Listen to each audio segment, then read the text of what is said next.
এয়া কি? এয়া কোনো সিনেমাৰ দৃশ্য নহয়। এয়া সাধাৰণ মানুহৰ ওপৰত আৰক্ষীৰ দাদাগিৰি।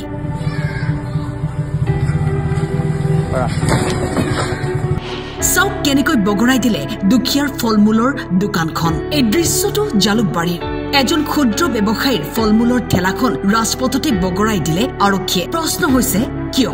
দুখীয়াৰ ওপৰত খাকী পোছাকধাৰীয়ে পাৱাৰ দেখুৱাইছে নেকি? দুৰ্বল মানুহ বুলিয়েই এনে ব্যৱহাৰ নেকি? যি সময়ত ৰাজ্যৰ মুখ্যমন্ত্ৰীয়ে বাৰম্বাৰ কৈ আহিছে আৰক্ষী জনতাৰ বন্ধু হ'ব লাগে, সেই সময়তে পোহৰলৈ আহিছে সাধাৰণ মানুহৰ ওপৰত আৰক্ষীৰ এই বীৰত্বৰ দৃশ্য।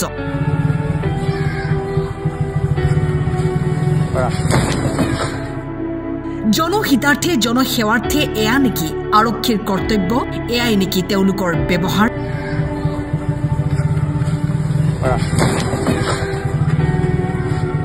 ক্ষুদ্ৰ ব্যৱসায়ীজনৰ যদি ভুল আছিল বা বাট এৰি দিব লাগে মুখেৰে ক'ব পাৰিলেহেঁতেন। এয়া কেনে ব্যৱহাৰ?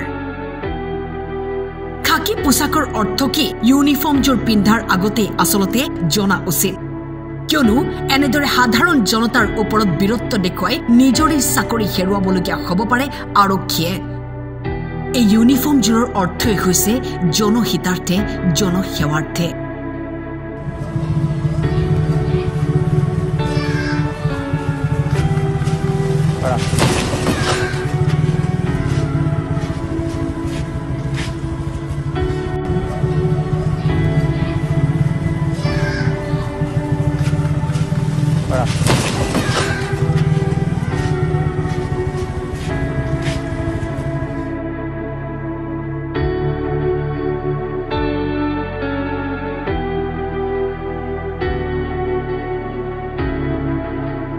News Desk, Time 8.